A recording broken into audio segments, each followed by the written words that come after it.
ഇനിയും വയ്യ ശ്വാസം മുട്ടാൻ, ഇനിയും വയ്യ ശ്വാസം മുട്ടാൻ. ഞങ്ങളെന്താ പൗരരല്ലേ, ഞങ്ങളെന്താ പൗരരല്ലേ. 2 കിലോമീറ്റർ റോഡ് ടാറിംഗ് 13 കൊല്ലമായിട്ടും തീർന്നില്ല. കഞ്ഞിപ്പുര മൂടാൽ ബൈപ്പാസിൽ റോഡ് ഉപരോധിച്ച് നാട്ടുകാർ. വീട്ടമ്മമാരും കുട്ടികളും അടക്കം 100-ലധികം പേർ ചേർന്നാണ് അമ്പലപ്പറമ്പിൽ റോഡ് ഉപരോധിച്ചത്. പൊടിശല്യം വർദ്ധിച്ചതോടെ സഹിക്കെട്ടാണ് റോഡ് ഉപരോധവുമായി നാട്ടുകാർ രംഗത്തിറങ്ങിയത്. സമരം ഇങ്ങനെ ഒരു സമരം നമ്മൾ ഈ ജനകീയ സമരം സംഘടിപ്പിച്ചിട്ടുള്ളത് 10 വർഷത്തിൽ കൂടുതലായി കഞ്ഞിപ്പുര മൂടാൽ ബൈപ്പാസിന്റെ പണി പൂർത്തീകരിക്കുക എന്ന ഉദ്ദേശത്തോടു കൂടിയിട്ടാണ് ഈ സമരം ഇവിടെ സംഘടിപ്പിച്ചിട്ടുള്ളത്. അതായത് നിരവധി തവണ ബന്ധപ്പെട്ട സർക്കാരുകളിലും അതുപോലെ തന്നെ ഉദ്യോഗസ്ഥരിലും നിരന്തരം ഈ പ്രദേശത്തുള്ള ആളുകൾ സമ്മർദ്ദം ചെലുത്തിയിട്ടും കഞ്ഞിപ്പുര മൂടാൽ ബൈപ്പാസിന്റെ പണി 10 വർഷത്തിൽ കൂടുതലായിട്ട് ഈ ഒരു രീതിയിലാണ് കിടക്കുന്നത്. കാരണം 6 കിലോമീറ്ററോളം ഉള്ള റോഡ് 2013-ലാണ് ഇതിന്റെ പ്രവൃത്തി ഉദ്ഘാടനം അന്നത്തെ സർക്കാർ നിർവഹിച്ചത്. കഞ്ഞിപ്പുര മൂടാൽ ബൈപ്പാസ് നവീകരണം അനന്തമായി നീളുന്നതിൽ പ്രതിഷേധിച്ചാണ് ജനപ്രതിനിധികളും നാട്ടുകാരും അടങ്ങുന്ന ജനകീയ സമരസമിതി ഉപരോധ സമരവുമായി രംഗത്തെത്തിയത്. അമ്പലപ്പറമ്പ് ഭാഗത്തെ 2 കിലോമീറ്ററോളം വരുന്ന റോഡാണ് തകർന്ന് തരിപ്പണമായി കിടക്കുന്നത്. ഇവിടെ വേനൽക്കാലമായതോടെ പൊടിശല്യം രൂക്ഷമാണ്. ഇതിനാൽ വിദ്യാർത്ഥികൾക്കടക്കം യാത്ര ദുഷ്കരമായതോടെയാണ് നാട്ടുകാർ പ്രതിഷേധവുമായി രംഗത്തിറങ്ങിയത്. അവകാശങ്ങൾ ഞങ്ങൾക്കില്ലേ അവകാശങ്ങൾ, നീതിക്കായി പൊരുതുന്നു. ഈ സമരം സൂചന മാത്രം, ഈ സമരം സൂചന മാത്രം. സൂചന കണ്ടു പഠിച്ചില്ലെങ്കിൽ ജനകീയ സമരം സിന്ദാബാദ്, ജനകീയ സമരം സിന്ദാബാദ്. ഞങ്ങളുടെ കുട്ടികൾ ദുരിതത്തിൽ, അമ്മമാരോ കഷ്ടത്തിൽ,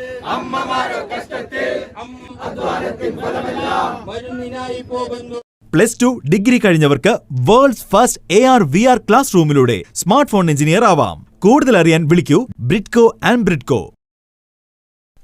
അമ്പലപ്പറമ്പിലെ KSEB സബ്സ്റ്റേഷന് മുന്നിലായിരുന്നു സമരം. സ്ത്രീകളും കുട്ടികളും ജനപ്രതിനിധികളും അടക്കം 100-ലധികം ആളുകളാണ് ഉപരോധ സമരവുമായി രംഗത്തിറങ്ങിയത്. കുറ്റിപ്പുറം ഗ്രാമപഞ്ചായത്തിലെയും വളാഞ്ചേരി നഗരസഭയിലെയും ജനപ്രതിനിധികളാണ് സമരക്കാർക്കൊപ്പം ചേർന്നത്. 13 വർഷമായിട്ടും റോഡ് ടാറിംഗ് പൂർത്തിയാക്കാത്തത് വലിയ വീഴ്ചയാണെന്ന് നാട്ടുകാർ കുറ്റപ്പെടുത്തി. അതിനുശേഷം കഞ്ഞിപ്പുര മുതൽ അമ്പലപ്പറമ്പ് വരെയുള്ള 2.5 കിലോമീറ്ററും മൂടാൽ മുതൽ ചുങ്കം വരെയുള്ള 1700 മീറ്ററും ആണ് ഇതുവരെ ടാറിംഗ് പൂർത്തീകരിച്ചിട്ടുള്ളത്. അതിനൊപ്പം തന്നെ ചുങ്കം മുതൽ അമ്പലപ്പറമ്പ് വരെയുള്ള 1800 മീറ്റർ ഭാഗം ആ റോഡിന്റെ ഇരു സൈഡിലും താമസിക്കുന്ന ആളുകൾക്ക് 100 കണക്കിന് ആളുകളാണ് ആ ഇരു സൈഡിലും താമസിക്കുന്നത്. അവരുടെ ദുരിതത്തിന്റെ ഒരു ഇത് എത്രയുള്ളതെന്നുള്ള ഈ ഒരു സമരത്തിന്റെ ഭാഗമായിട്ട് തന്നെ എല്ലാവർക്കും അറിയാം. വളാഞ്ചേരി, മൂടാൽ, കഞ്ഞിപ്പുര എന്നിവിടങ്ങളിൽ നിന്നുള്ള റോഡ് സംഗമിക്കുന്ന പ്രദേശമാണ് അമ്പലപ്പറമ്പ്. 2 കിലോമീറ്റർ മാത്രം ദൂരമാണ് ടാർ ചെയ്യാൻ ബാക്കിയുള്ളത്. വേനൽക്കാലമായാൽ പൊടി നിറയുന്നതും മഴക്കാലത്ത് ചെളിക്കുളമാകുന്നതുമാണ് പ്രധാന പ്രതിസന്ധി.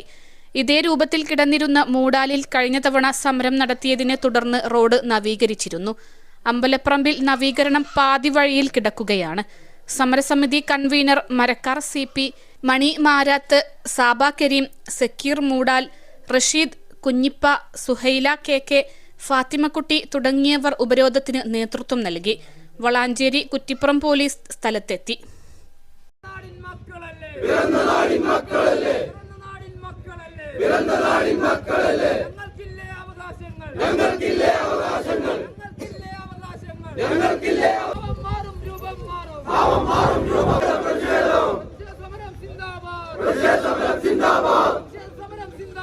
അതിന് 5 കോടി രൂപയാണ് കഴിഞ്ഞ 2023-24 സാമ്പത്തിക വർഷം സംസ്ഥാന സർക്കാർ 5 കോടി രൂപ ഈ ഒരു റോഡിന്റെ പണി പൂർത്തീകരിക്കുന്നതിന് അനുവദിക്കുകയും അതിന്റെ ഒരു AS TS പോലും ഇന്ന് വരെ 1 വർഷമായി. കാരണം 5 കോടി രൂപയുടെ AS കിട്ടുവാൻ വേണ്ടി ഈ 1 വർഷം പഠിക്കണമല്ലോ. ഇന്നലെ നമ്മുടെ 2024-25 സാമ്പത്തിക വർഷത്തെ ബജറ്റ് അവതരിപ്പിച്ചു.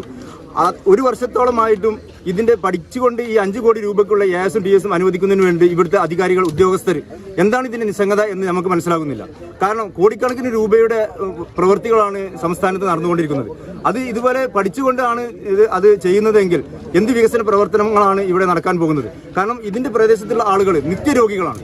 കാരണം നൂറുകണക്കിന് ആളുകൾ രോഗികളായിക്കൊണ്ട് വിവിധ ക്ലിനിക്കുകളിലും വിവിധ ഹോസ്പിറ്റലുകളിലും ചെല്ലുമ്പോൾ ആസ്തമ, അതുപോലെ തന്നെ അലർജി, മറ്റു രോഗങ്ങൾ കൊണ്ട് വളരെ പ്രയാസപ്പെടും. കാരണം അന്നാന്ന് കൂലിപ്പണിയെടുത്ത് അന്നാന്ന് ജീവിക്കുന്ന ആളുകളാണ് ഈ പ്രദേശത്തുള്ളത്. അവർ വൈകുന്നേരം വന്നു അവർ രക്ഷിത കുട്ടികളെ, അതുപോലെ തന്നെ മുതിർന്നവരെ, പ്രായമുള്ളവരൊക്കെ ഹോസ്പിറ്റലിലേക്ക് കൊണ്ടുപോകുന്ന ഒരു അവസ്ഥയിലേക്കാണ് ഇപ്പോൾ നീങ്ങിക്കൊണ്ടിരിക്കുന്നത്. അതുപോലെ തന്നെ ഇന്നലെ കഴിഞ്ഞ ദിവസം ഇവിടെ ഒരു ചെറിയ കുട്ടി മെഡിക്കൽ കോളേജിൽ നിന്ന് റിപ്പോർട്ടാണ് ഈ കാണുന്നത്. കുട്ടി മരണപ്പെടുകയാണ് ചെയ്തിട്ടുള്ളത്. ഇതിന്റെ മുഖ്യ കാരണം എന്താണ്? അലർജിയുമായി ബന്ധപ്പെട്ടുള്ള അസുഖം കാരണമാണെന്ന്. ഈ വീട് ഇതിന്റെ തൊട്ടടുത്ത് താമസിക്കുന്ന 10 മീറ്റർ അടുത്ത് താമസിക്കുന്ന ആളാണ്, കുട്ടിയാണ് ഈ മരണപ്പെട്ടിട്ടുള്ളത്. അതുപോലെ തന്നെ ഒരു കുട്ടി ഇപ്പോൾ ഹോസ്പിറ്റലിലാണുള്ളത്. ഇതുപോലെ തന്നെ പ്രായമുള്ള ആളുകളെ ഒരു ഹോസ്പിറ്റലിലേക്ക് കൊണ്ടുപോകാൻ കഴിയാത്തൊരവസ്ഥയിലാണ്. ഒരു ആംബുലൻസ് വിളിച്ചാൽ വരാൻ പറ്റുന്നത്. അതുപോലെ തന്നെ രാത്രി സമയങ്ങളിലൊക്കെ വളാഞ്ചേരിയിൽ നിന്ന് കുറ്റിപ്പുറത്തുനിന്ന് ദൂരെ യാത്ര ചെയ്ത് വളാഞ്ചേരി കുറ്റിപ്പുറം വന്ന് ഇറങ്ങിയിട്ട് ഒരു ടാക്സി വിളിച്ചാൽ പോലും ഈ പ്രദേശത്തേക്ക് എത്താൻ കഴിയാത്തൊരു അവസ്ഥയിലാണത്. ഇതിനൊരു ദുരിതത്തിന് എന്ന് അറുതി വരും എന്നുള്ളത് അതിൻ്റെ ഒരു സമരമാണ്. ഇതൊരു സൂചനാ സമരം മാത്രമാണ്.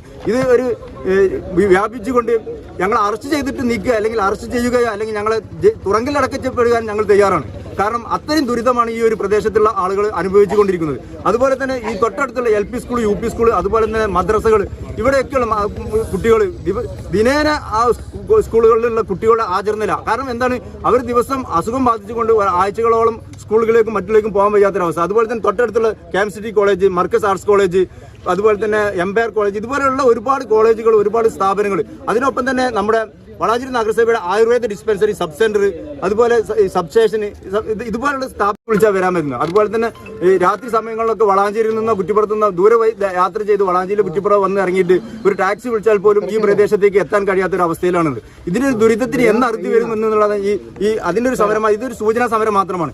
ഇത് ഒരു വ്യാപിച്ചുകൊണ്ട് ഞങ്ങൾ അറസ്റ്റ് ചെയ്തിട്ട് നീക്കുക, അല്ലെങ്കിൽ അറസ്റ്റ് ചെയ്യുകയോ, അല്ലെങ്കിൽ ഞങ്ങളെ തുറങ്കിലടക്കപ്പെടുക ഞങ്ങൾ തയ്യാറാണ്. കാരണം അത്രയും ദുരിതമാണ് ഈ ഒരു പ്രദേശത്തുള്ള ആളുകൾ അനുഭവിച്ചുകൊണ്ടിരിക്കുന്നത്. അതുപോലെ തന്നെ ഈ തൊട്ടടുത്തുള്ള LP സ്കൂൾ, UP സ്കൂൾ, അതുപോലെ തന്നെ മദ്രസകൾ, ഇവിടെയൊക്കെയുള്ള കുട്ടികൾ ദിനേന ആ സ്കൂളുകളിലുള്ള കുട്ടികളുടെ ആചരണയില്ല. കാരണം എന്താണ്? അവർ ദിവസം അസുഖം ബാധിച്ചുകൊണ്ട് ആഴ്ചകളോളം സ്കൂളുകളിലേക്കും മറ്റിലേക്കും പോകാൻ വയ്യാത്തൊരവസ്ഥ. അതുപോലെ തന്നെ തൊട്ടടുത്തുള്ള KMCT college, Markaz arts college, അതുപോലെ തന്നെ എംപയർ കോളേജ്, ഇതുപോലെയുള്ള ഒരുപാട് കോളേജുകൾ, ഒരുപാട് സ്ഥാപനങ്ങൾ. അതിനൊപ്പം തന്നെ നമ്മുടെ വളാഞ്ചേരി നഗരസഭയുടെ ആയുർവേദ ഡിസ്പെൻസറി, സബ് സെന്റർ, അതുപോലെ സബ് സ്റ്റേഷന്, ഇതുപോലുള്ള സ്ഥാപനങ്ങൾക്കൊക്കെ രോഗികൾ, അതായത് ഗർഭിണികളായ ആളുകളെ ചികിത്സിക്കുന്നവർ നോട്ടുന്ന സബ് സെന്റർ, ആ സബ് സെന്ററിൽ നിന്ന് നിൽക്കുന്നത് 10-15 മീറ്റർ ഹൈറ്റിലാണ് നിൽക്കുന്നത്. കാരണം ഇതിന്റെ സുതാര്യമായ രീതിയിലുള്ള നിലവിലെ ശോചനാവസ്ഥ കാരണം പറയുന്നത് സാമ്പത്തിക പ്രതിസന്ധി എന്നാണ് ഇവർ പറയുന്നത്. ഈ 5 കോടിക്ക് എന്ത് സാമ്പത്തിക പ്രതിസന്ധി? കോടികൾ ദൂർത്തടിച്ചിട്ടും പല വകുപ്പിലും മാറ്റി പല ഡിപ്പാർട്ട്മെൻറ്റുകൾ ഏകീകരിച്ച് ചെയ്യേണ്ട ഒരു കാര്യം ഒരു 5 കോടിയിൽ എന്തുകൊണ്ട് ഇത് പൂർത്തീകരിക്കാൻ പറ്റുന്നില്ല? ഞങ്ങൾ ഈ ജനകീയ കമ്മിറ്റി ഇവിടുത്തെ മറ്റ് രാഷ്ട്രീയ പാർട്ടിക്കാർ ആഴ്ചയിൽ ഒരു പ്രാവശ്യം തിരുവനന്തപുരത്ത് ഞങ്ങൾ ഇതുമായി ബന്ധപ്പെട്ട് പോകാറുണ്ട്.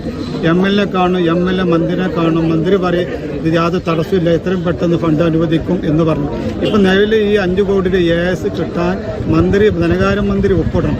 അവർ പറയുന്നത് ഈ 10-ാം തീയതിക്ക് ശേഷമേ അതുമായി സംസാരിക്കാൻ പറ്റുള്ളൂ, ബഡ്ജറ്റുമായി ബന്ധപ്പെട്ടുള്ള കാര്യങ്ങൾ ചർച്ച ചെയ്യുവാൻ ആണ് എന്ന് പറഞ്ഞത്. പക്ഷേ ഈ ഒരു വർഷമായിട്ട് ഈ 5 കോടി കഴിഞ്ഞ ബഡ്ജറ്റ് 23-24 ബഡ്ജറ്റ് പാസ് 5 കോടി ഇതുവരെ അതിൻ്റെ AS കിട്ടാൻ ഇത്രയും നാൾ വഴിയെങ്കിൽ ഇപ്പോൾ എങ്ങനെയാണ് ഒരു വികസനം നമ്മുടെ നാടിന്? കുട്ടിയൊക്കെ മരിച്ചെന്ന് പറഞ്ഞു. ഇന്ത്യയിലുള്ള എല്ലാവർക്കും അലർജിയാണ്.